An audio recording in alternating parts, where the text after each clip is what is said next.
they said, if you don't give us parking, we're leaving. So we took this place, not very well maintained at the time, but it was a lagoon. And it was filled in and blacktopped. This was part of Olmsted's Emerald Necklace for parking for Sears. And they left anyway. The Red Sox, who needed another good left-handed pitcher, a lot more than they needed parking. Nothing has changed. Said, we're thinking of leaving if you don't pave over the Victory Gardens in the Fens. And we came that close to doing it. And the guy that stopped it was a tough little Irishman from South Boston named Johnny Powers, who was the Senate president. It passed the House, the governor at the time. This caused a 2/3 vote. It was Johnny Powers who stopped it. Why? Because he was a gardener. He loved flowers. This tough guy from Southie. And without Powers, who knows, Tom, what would have happened to the fence? Homestead Park, that lovely, gorgeous, Aaron, thank you and your people for all you do to maintain it, over, down by the river, in front of the Brook House, that almost became another Starro Drive. They were going to one-way the riverway in and ram a Starro Drive type road out between Brook House and the river. And I could go on and on. And finally, at some point, when was it? Late 60s, early 70s, I don't know what it was, people started looking around and saying, in fact, we had to go to the state Supreme Court to stop that road.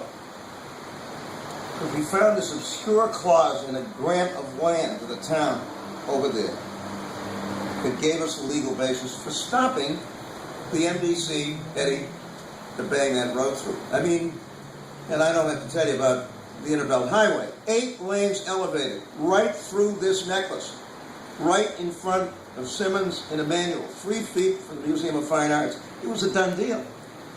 We had to do it. It was a way to save the city. I mean, that's what was going on around here.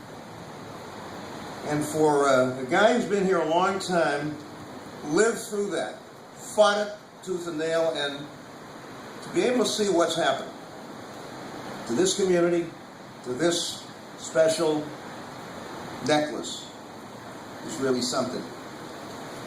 And I just want to say thank you to all of you. This is a great day, but it's another very special chapter in the restoration of the city. I want to tell you one quick story before I get out of here. This April, Kitty and I spent 2 weeks in Europe exploring her mother's roots. Kitty's mother had a life story she couldn't make up. Born out of wedlock in New York City to a Hungarian Jewish woman and an Irishman. Never knew her biological father was adopted at birth by a childless couple. We didn't bother to tell her until she was 8 that her nanny was her real mother. Then shipped her out to Europe. And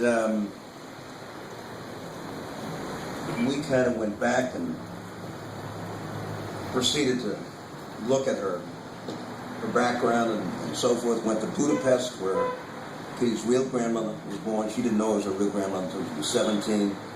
Then to a small town outside of Frankfurt, where her mother went to school from the time she was 13 to 16. And then to Paris, where she had been shipped off to live with a French family from the time she was 9 to 13.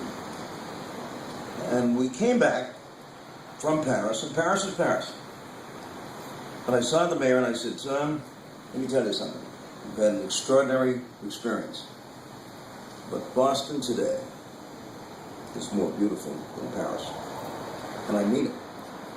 And it's the result of the combined efforts of every single one of you in this room. So my hat's off to all of you. I walk right through this place every day on my way to Northeastern. So I'll be watching carefully. 3 years is a long time, and I understand why it has to be that way, but this is going to be terrific. And I'm just very grateful. Thanks.